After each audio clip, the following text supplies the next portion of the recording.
Hello, everyone. This is Dr. Donna DeBonis. I'm the president of the American Association of Food Safety and Public Health Veterinarians. And today I bring you our special guest, Dr. Michael Gilsdorf, and he is going to talk to us about some very unusual pathways that his career has taken in veterinary medicine. So I'd like to start with Dr. Gilsdorf just telling us a little bit about where he's from and what brought him to veterinary medicine in the first place. So why did you want to be a veterinarian and where were you born? Okay, I was born in Kansas City, Kansas, and we moved to a small farm when I was just 6 months old, and we lived there for a few years. And we went back to the city. My dad is a carpenter, so I grew up in doing carpentry with my dad. We had a small farm, and my uncles and grandparents had farms, so I got to go out there and help them a lot. I enjoyed all the animals that we had, and the chickens, horses. Were you a typical kid growing up on the farm, and all of a sudden you had a lot of farm chores? Oh yes, yes. And when I was 15, we had something like 30 horses. And I had to take care of them every day, horses and ponies. And then we took those, we had to train them, and then we took those down the Santa Fe Trail in 1965. So I had a lot of chores to do for taking care of the animals.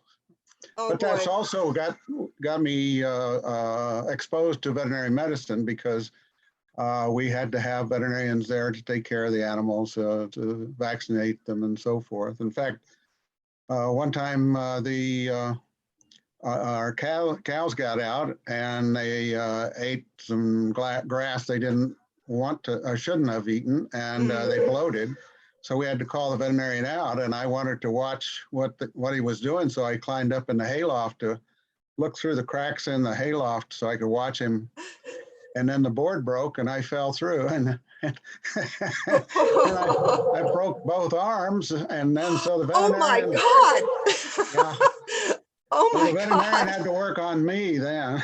Yeah. Oh my God. So he had to provide emergency care to Yes, you. that's And that right. just, that brings it to home that veterinarians can work on everything. And we're supposed to be the go-to doctor at the apocalypse, Well, which could happen any day the way things are going. I don't know what's happened on your side of the world, because at this point you're now on the East Coast, right?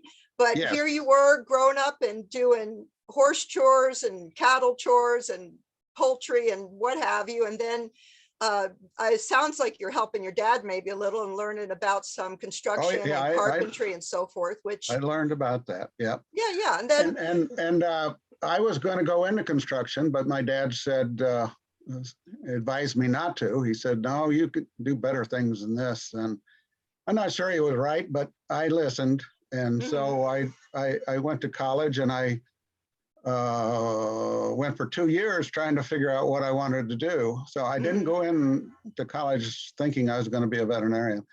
But looking around, that seemed to be the job that fit me the best. And so luckily I got into veterinary school on the first try. And which school did you get into? I went to Kansas State University. Okay, because you had residency there with your folks, right? Yes. Where did you do your undergraduate at? At Kansas State. You know what? Yeah, I'm kind of taking a little poll with people and that I've been interviewing, and quite often it works out really well if you do your undergraduate work at the college where the vet school is. So that's a good little hint on the side as well. So you were in a class of 80, and that was what year did you get in? So I got in 71 and graduated in 74. And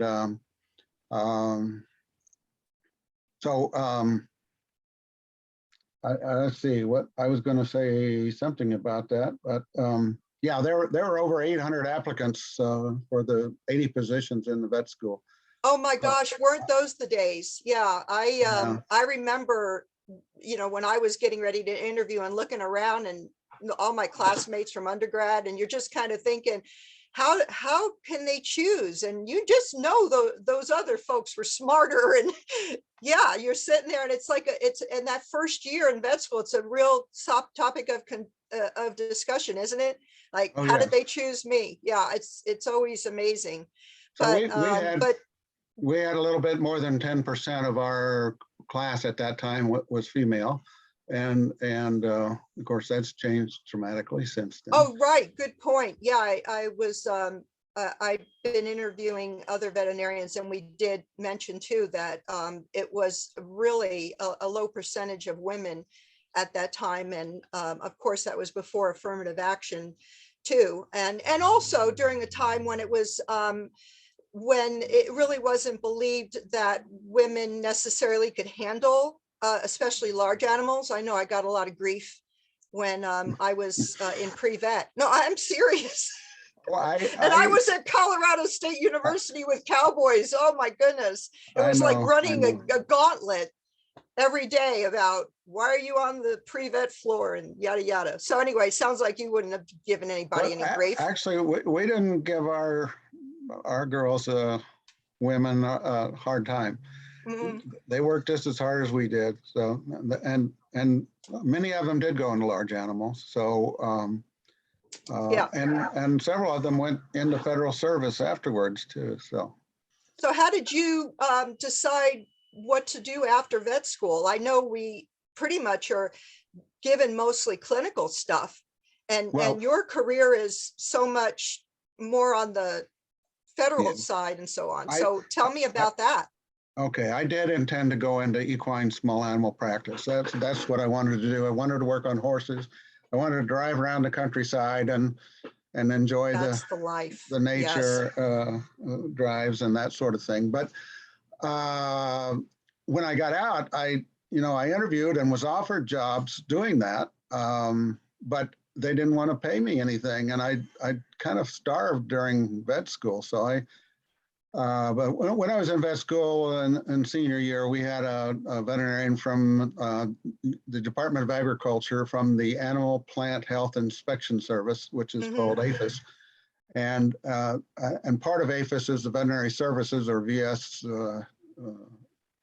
organization. And he was with that group, and he came and talked to us about what that agency does and what the veterinarians do. And he specifically talked about detecting foreign animal diseases and preventing them from coming into the country. And then the diseases, the major livestock diseases we have, eradicating them from the country so that our animals were healthier, and then the public would be healthier because they wouldn't be eating diseased animals. So, and that's also shows the crossover with food safety and public health. And this is exactly why veterinarians are involved with food safety and public health. And this is a source of confusion for the general public quite often. But this right here, that tells it all. And so you were looking at perhaps your student loans and thinking it would be impossible to pay those off on a clinician's salary? Well, actually, I didn't have any student loans. I paid as I went. I started my own firewood business. I was looking for a part-time job while I was in vet school. My wife, we got married in '71, and she went to work first as a grocery clerk, but then she went to work at the veterinary college hospital as a receptionist. Sure. So we went to class together. She went to work and I went to class, and we just lived on what we both made. And what were you doing again during school?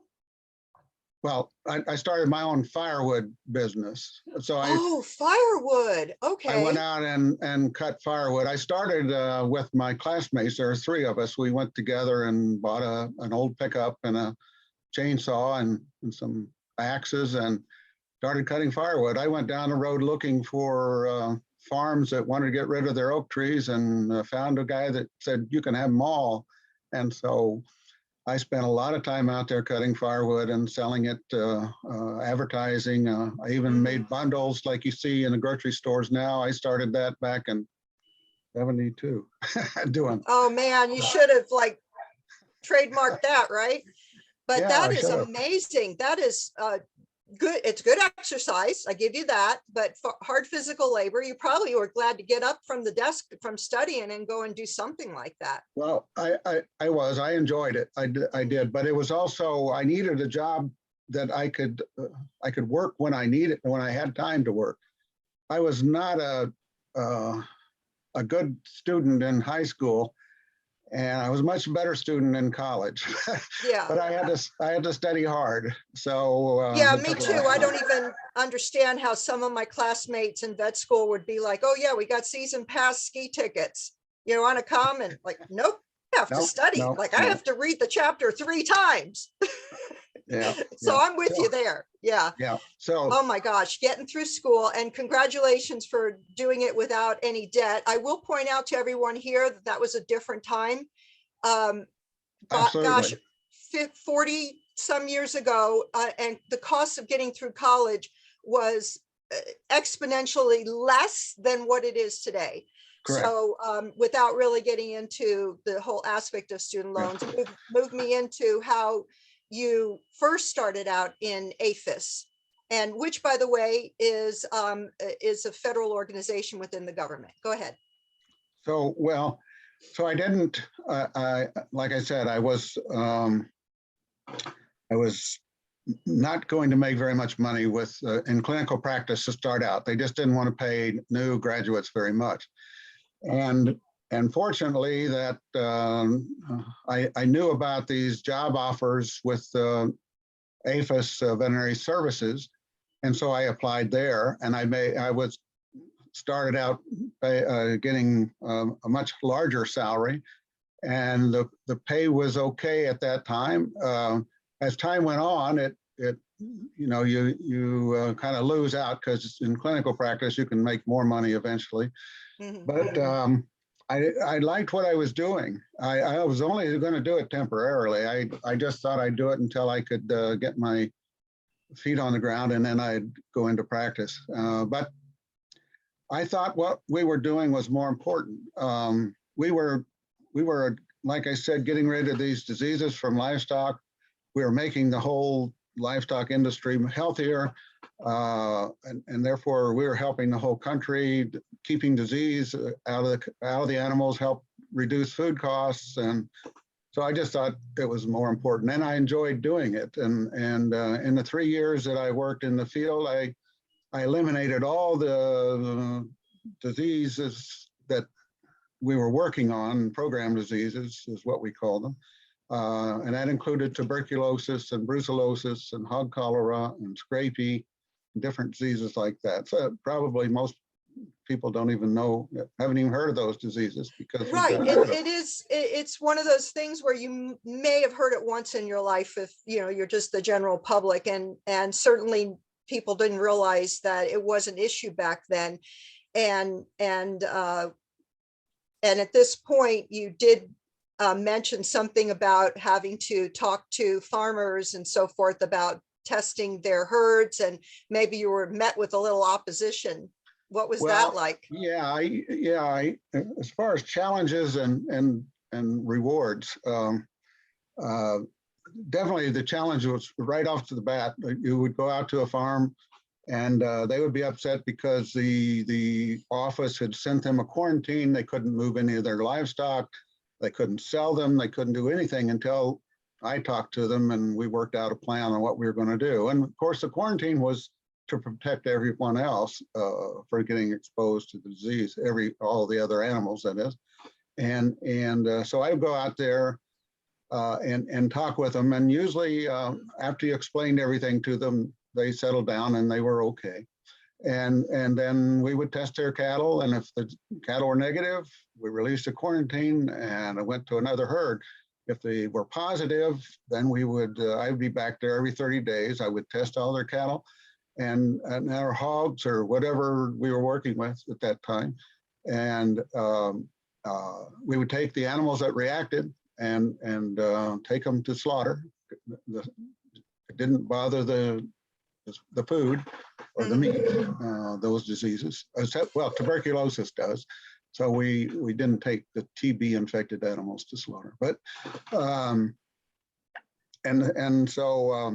we would keep testing them every 30 days until we got a negative test, and then we wait 6 months, come back and retest them. If they were still negative, we didn't come back. At that point, the farmers were selling most of the time. If they had a big business where they were raising stock for food and what have you, they would sell them at the big auction barns, right? Yes, correct. Well, I remember when I was looking at going into vet school and I worked with a local veterinarian in Colorado Springs, we went to the livestock barn and we went through and were doing random testing on different animals, and that would involve things like blood tests or maybe some milk from a dairy cow or what have you, and test as we went. And that is exactly how the diseases would be discovered, and that information would be transferred to your agency. So that was the process, because obviously you weren't just driving around the countryside randomly checking herds. It was more Right. of a like, oh, this is a clue, follow this disease. And so you were Well, doing that. We still have that surveillance system in place in the US, but basically every livestock market, especially back then, had to be approved to handle livestock, especially interstate movement of livestock. And they had to blood test all the cattle over 2 years of age. And like you said, that's they had to send the blood to the lab. The lab had a positive. They would send out the quarantine and send me the data, and I'd have to go out and talk to the farmer. And that's exactly why all of the animals that you see at the auctions have some type of tags on them for identification purposes. Yes, and we always used back tags, which is a little paper tag that glued on, and we told them they had to put it in a special place, especially the animals that went to slaughter, because when they slaughter the animal, they hang them up by the hind legs. If they put the tag too high, the person on the floor can't reach it. And we want them to collect every tag so that we know that the blood goes with that number, so we can trace it back to the herd owner, because the auction market has to keep records of every animal sold and who sold it and who bought it. And that's what happens in our food supply. Again, we have veterinarians at every step of the way. And in the slaughterhouse itself, there are veterinarians, and that's the agency I worked for, which is the Food Safety Inspection Service in the slaughterhouses.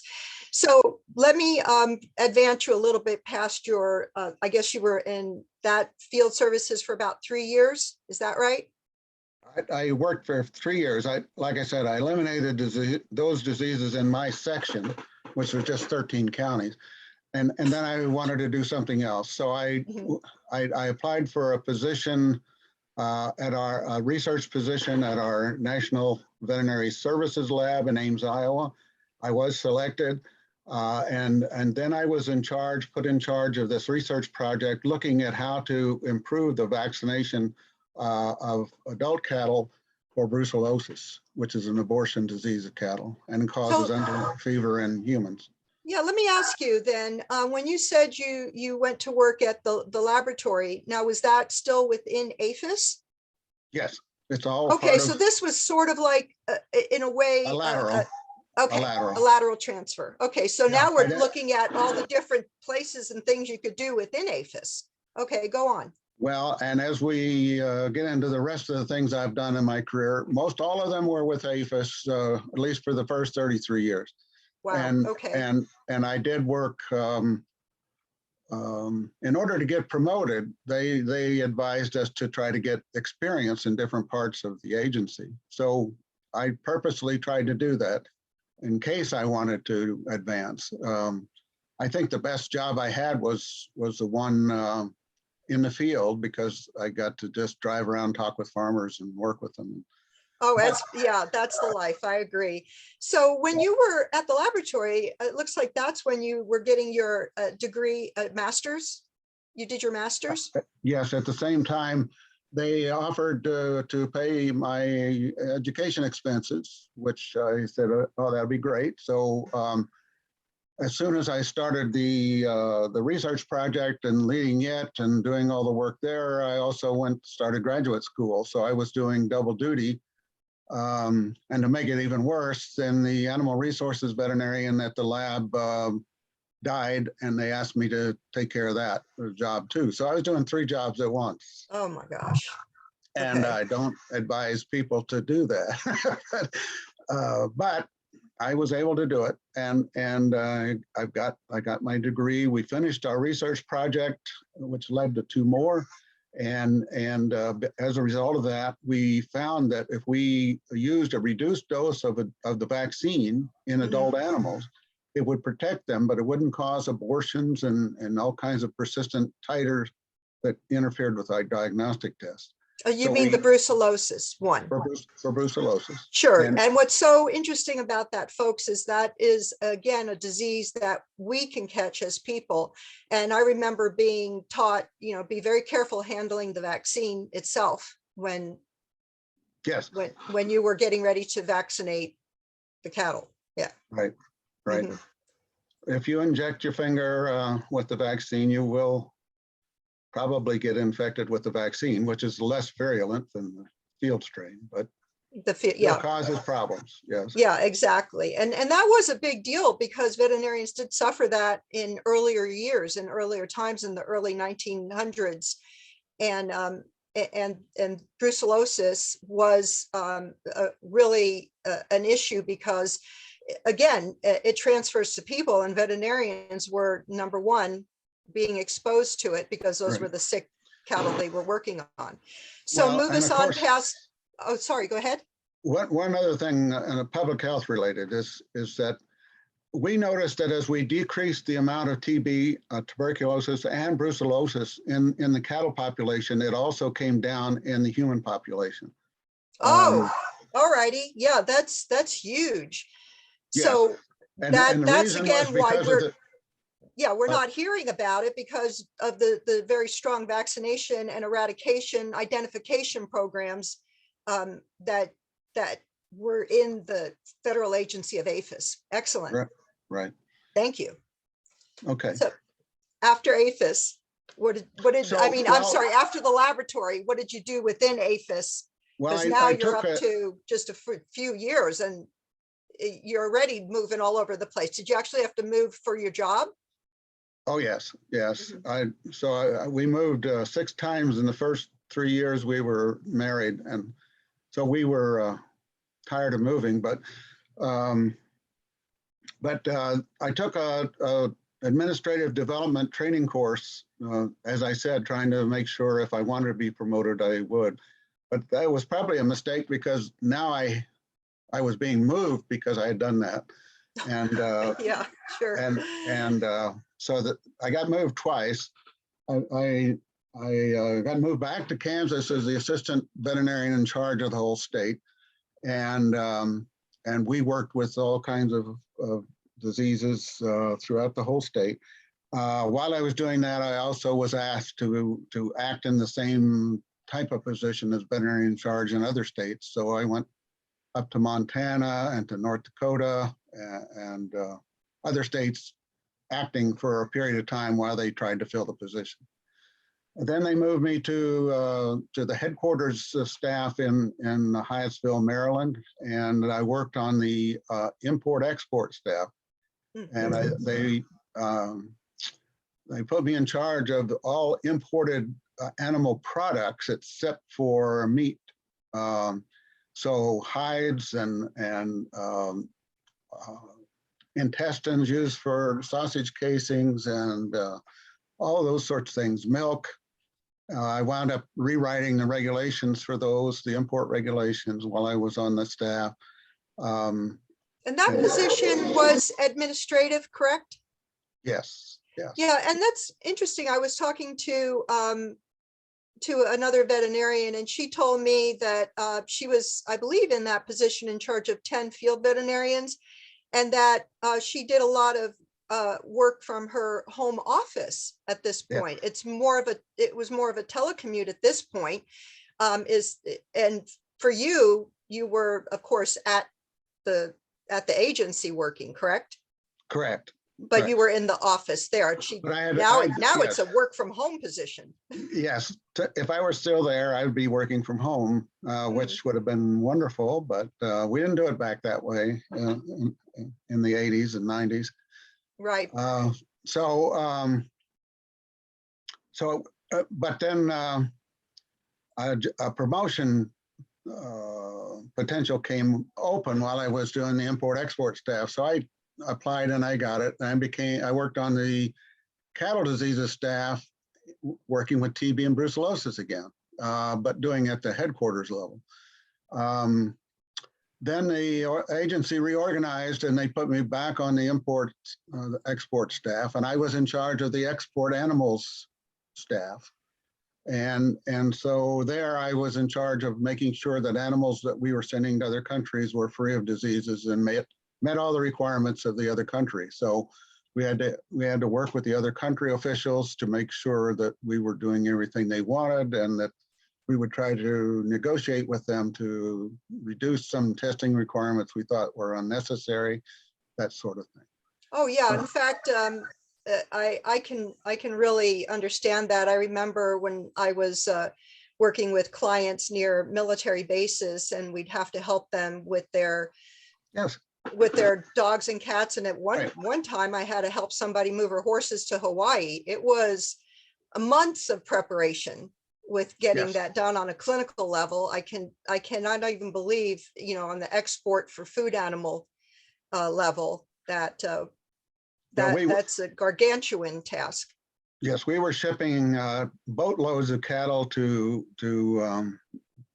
the east and to South America and other countries. So and I enjoyed that, but then they started an international services branch, which was not part of veterinary services, but it was part of the Animal Plant Health Inspection Service, or Aphis. And that sounded interesting to me, so I applied, and I was selected as the International Services Epidemiologist. Okay, so they gave you the title of epidemiologist, but technically you didn't have a degree in that. Is that correct? I took the coursework. I had a master's degree in veterinary microbiology, but I didn't have a certificate saying I was an epidemiologist. Correct. It's just that veterinarians know enough and we can function in that capacity. Yes, I had the background necessary. Correct. And, and that was around what time period? It was 1980. No, that was 1990. Okay. All righty. So now we're up to 1990, and you were traveling the world? Basically, yes. But I was also in charge of plant epidemiology as well as animal. So I had to quickly learn all about plant diseases and pests as well as animal diseases and pests. And my responsibility was making sure I was keeping track of all of those activities around the world. We had veterinarians stationed around the world that would report back, and I would take that report, summarize it, and inform the deputy administrator of veterinary services of what was going on. And so that was my job at that time. And I only did that for a year. And then they were looking for the national brucellosis epidemiologist because that position was empty. And since I had that background, I was selected for that, and I went back over to veterinary services to do that. And I did that for about 10 years. I was the national brucellosis epidemiologist. I worked with our epidemiologists all over the country, advised them on what to do. They advised me on what problems they were seeing, and we worked together to try to find solutions. And we are also at that time looking at how we were rapidly eliminating brucellosis from the country, as well as tuberculosis. And we were looking towards the end of the program and wondering what we should do about vaccination, because the vaccinated animals often would the vaccine titer would interfere with the diagnostic test. We're spending a lot of money tracing uninfected animals. So a new vaccine was developed at Virginia Tech. I helped approve that and add it to the program. It's called RB51 vaccine, which we're still using today, and didn't cause vaccine titers. So So we kind of just shifted right into that vaccine use and away from the other one. So you almost kind of worked yourself out of that job of Yes, brucellosis and tuberculosis by eradicating the diseases. that was the intent. Yes, all Yeah. along. Yeah. Yes, yes. And so now we're coming up into the 2000s. At this point, were you starting to get involved with different veterinary associations? Were you taking any leadership roles in those? Yes, clear back when I started at the lab, I started joining veterinary associations, and at the lab it was a laboratory veterinary association called AAFSPHV or the Laboratory Science Association, and when I was on the import-export staff on the export, we were importing and exporting semen and embryos primarily from cattle and sheep and goats, and a lot of the times we were having difficulties with being able to bring the semen in or the embryos in, especially, or shipping them out, because the countries would want a specialized veterinarian to inspect the facility and make sure everything was being done correctly. So I joined the Embryo Transfer Association. Okay. And I learned all about, worked with embryo transfer specialists, so took the training to make sure I knew all about it. And then I developed a protocol that we would take our veterinarians within the agency, a handful or a select few, give them additional training. They would become embryo transfer specialists. And then they would go out and inspect facilities, make sure everything was okay, and then sign off for the country of destination so that they would accept those embryos. So this shows how belonging to different associations is advantageous to not only networking and networking and and getting to know the experts in the field so that you can use that information to improve things. Right, exactly. Improve your job. Yeah. Exactly. Right. So, well, that's really cool. I had started to take a class in insemination, cattle insemination, and I was working at a dairy farm, and I went to unlock a bull that had been attached. One of the other workers had attached him via his nose ring, and so I went to unattach him. It was in the middle of winter, and it was frozen because of all of this snot coming down over there. And so I had my hand, and he thought, oh, I was just going to go up there and unsnap it. And he started swinging it. You know, the dairy bulls are mean. Oh my gosh. You know, they're fearful to work with. And he's swinging his head side to side and bashed my hand. It wasn't just caught, it was bashed. And then he pushed his horn into my hand against the fence post. Thank God I was wearing heavy winter gloves, and finally pulled my hand out, and I thought, oh, he's obviously broken every bone in my hand. And I don't know. I don't know if I called for help then, how we got him. I think I walked away and got help. At that point, I couldn't take the class because I could not put my poor hand, which was badly bruised, not broken, into the rectum of the cow. It would be impossible, I tell you. So yeah, I didn't get to take that class, but boy, I got to do a lot of rectal palpations in vet school. And I ran into a similar experience when I was testing cows for brucellosis out in Kansas, and but that cow kicked me in the thumb and shattered the bone in my thumb. So oh my gosh, right. I was good friends with the state veterinarian in Colorado, and he was traversing some paddocks, and somebody let a bull in there while he was going through, and he got trampled. Thank God he didn't get gored, but he got trampled, and they pushed the head down. I mean, folks, veterinary medicine, if you wonder sometimes why we look a little bit worried, you know, when we're in there with large animals or large dogs, that's a thing. you open the door, you never know what you're going to find on the other side sometimes. And so Well, yeah, that's true. it can be Well, quite dangerous. But when you hurt your thumb, I mean, it was badly injured. So right. I mean, that affects your ability to perform your duties.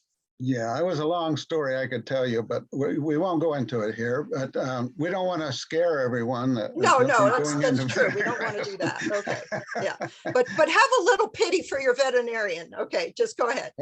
So Okay. when I you were mean, finishing up over there, get, we were in the 2000s, and are you coming close to like retiring at that point? What was going on? well, I retired in 2007, but after Okay. I was a national brucellosis epidemiologist, my boss retired. He was just a wonderful person. And I applied for his job and I got it. So then now I'm chief over all domestic animal health programs in the United States. That was my job. Oh my gosh. There were 16, we had 16 different programs and I was over all of them. We had 16 different budgets, millions and millions of dollars. So luckily I was able to do that job. And you were still, this is again within Aphis, correct?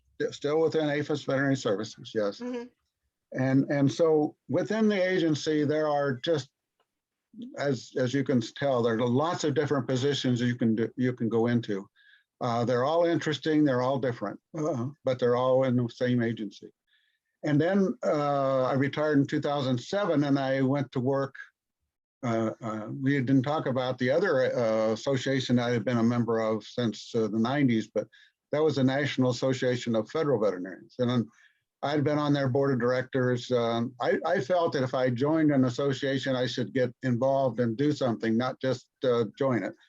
So that's what I tried to do. And I was president one year and I was on the board of directors helping guide the association and what we wanted to do. So what is it about and we'll take a moment, tell us about the National Association of Federal Veterinarians. Our association has a strategic partnership with them, but tell us what that particular association does for veterinarians. Well, I joined it because they were assisting federal veterinarians. It's only for federally employed veterinarians. There's only around 3,000 federally employed veterinarians in the country. So it's a limited amount of people that can be a member of that association. Unlike food safety and public health, most everybody could. We could take everyone, even right. Yeah, even clinicians, right, because they're involved with public health. Exactly. Go ahead. But they had a full-time attorney that would help you with personnel issues and a good colleague of mine was acting, as I told you, I was acting veterinarian in charge. We called them AVICs. He was doing the same thing one day, and he got sued because he and the state veterinarian took the market approval away from a market, and the market owner sued them for it, and he was being supported by the Department of Justice, but he was in jeopardy of losing everything, his house and so forth. And that went on for almost a year. The one that helped him the most was the attorney from the National Association of Federal Veterinarians. And he was acting in his capacity as a federal veterinarian, correct? Yes, he was. And so yes, that just does go to show you that even when you're working for the federal government, you can be sued individually, correct? You can, yes. Yeah. And the Department of Justice is supposed to help you. You have to be working within the scope of your employment. In other words, you have to be doing what you were paid to be doing, which he was doing. But he still got sued. So I felt, wow, this association really does help federal veterinarians. So I joined, and then I found out they did a lot more. One of their important goals was to inform the public about what federal veterinarians do. And they've been doing that for, actually, that association started in 1918. So they've been doing it for over 100 years. And they've helped improve retirement benefits and working conditions. working conditions, yes, but also improving the programs within what the veterinarians are working in. So they've done a lot. And if people are interested, they can go to the website and read all about it. Oh, yeah, and National Association of Federal Veterinarians, yes. And so at this point, you had also gotten involved with American Association of Food Hygiene Well, Veterinarians at that time? The way that occurred is when I retired, they asked me to run NAFV as the executive vice president. So the first thing I did was look around and I said, well, now I need to work with veterinarians in 26 different federal agencies and state employed veterinarians, and still work with clinical veterinarians, work with the American Veterinary Medical Association, with the House of Delegates. I said, I need to learn more about what all these other veterinarians are doing. So then I immediately joined the food safety veterinarians, or it's called food hygiene veterinarians back then, and the public health veterinarian. And so I wanted to get to know those folks and what they did. And so that's what I did.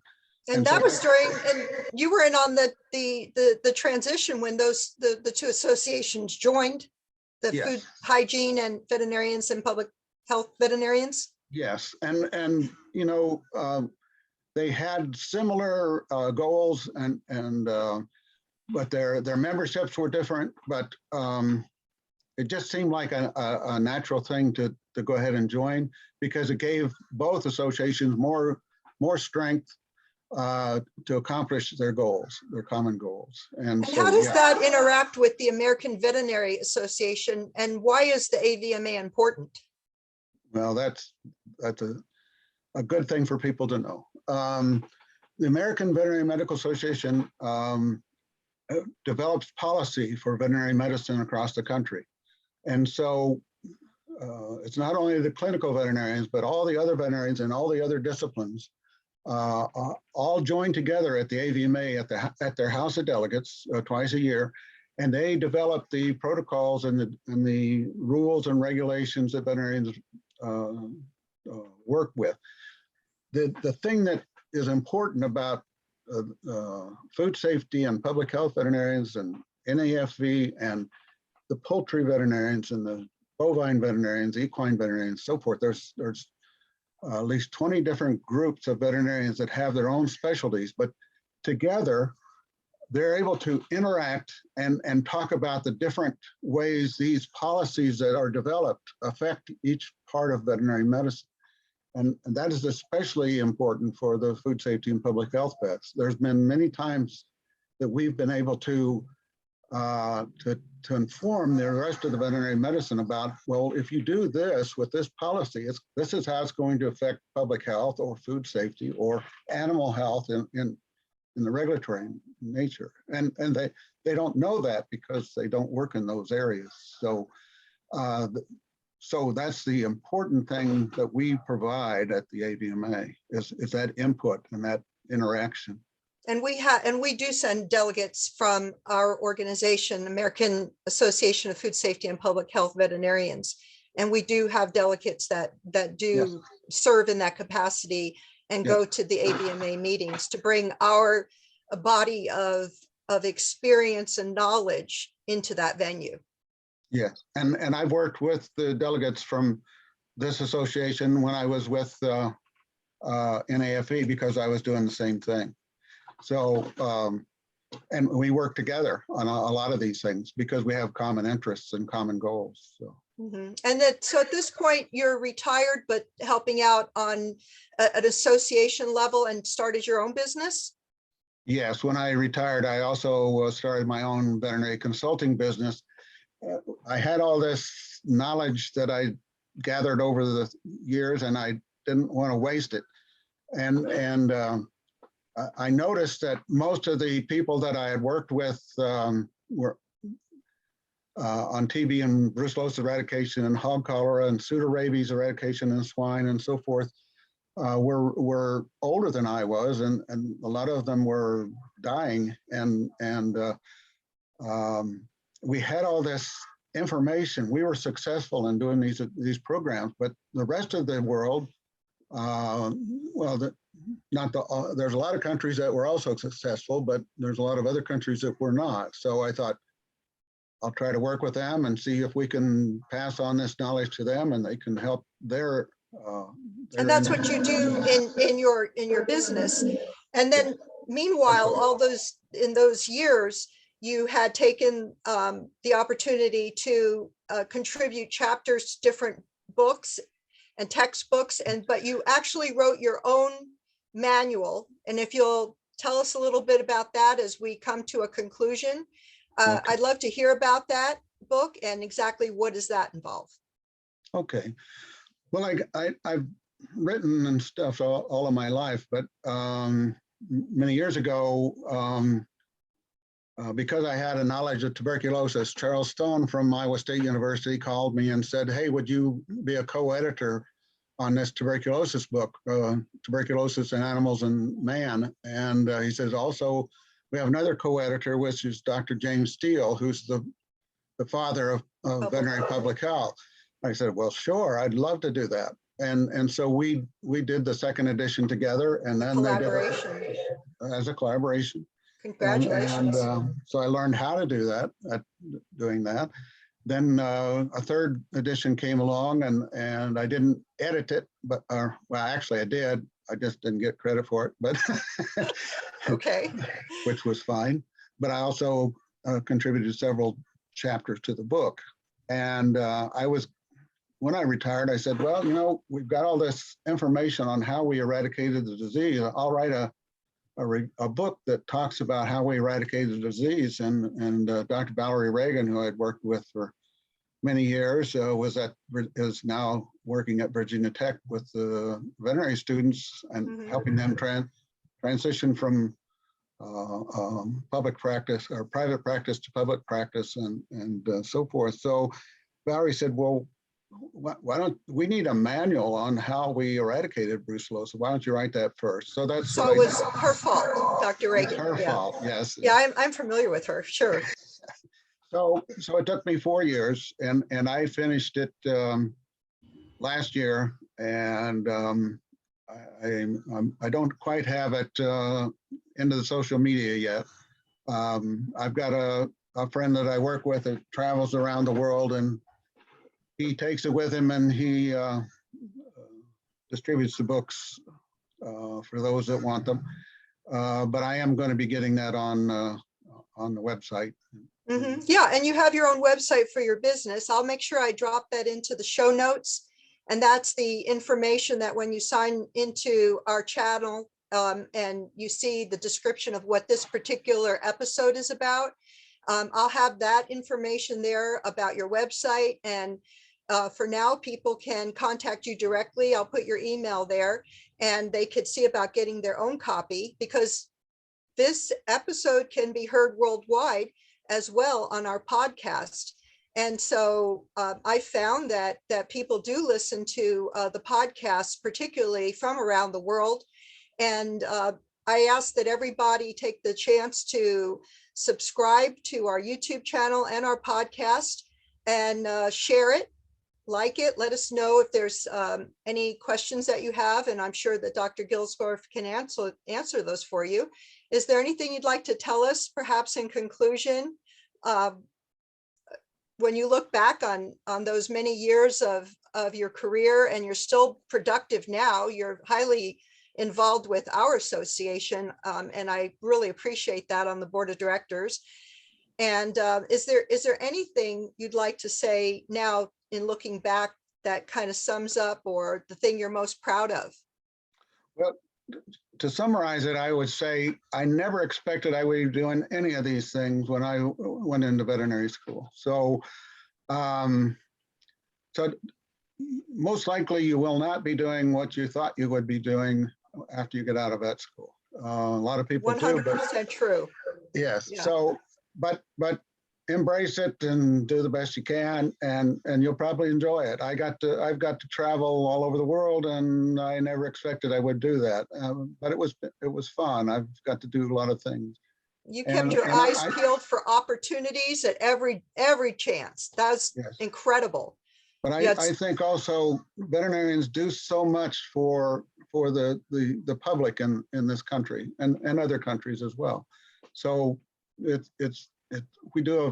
provide a valuable service. If we can let people know about all that, I think it's very important. So, you know, if that's all people get out of this interview, then that's enough. Thank you so much. I want to say too, on a personal level, I've enjoyed the opportunity to get to know you more. I think the fact that when we're in these different associations and we get to meet people that are not local, typically you'll go to a local association meeting and that's about it.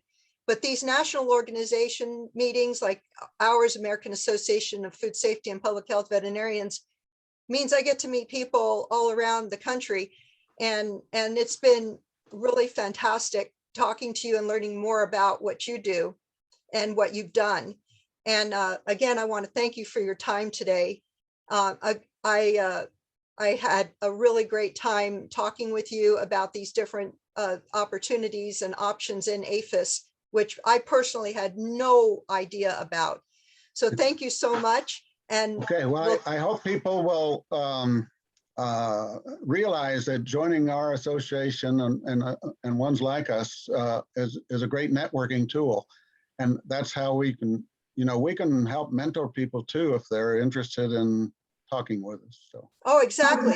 And like you said, you know, here you were, you learned how to write a chapter in textbook with the father of veterinary public health as your collaborator, and moving on, here you are, you've written your own book.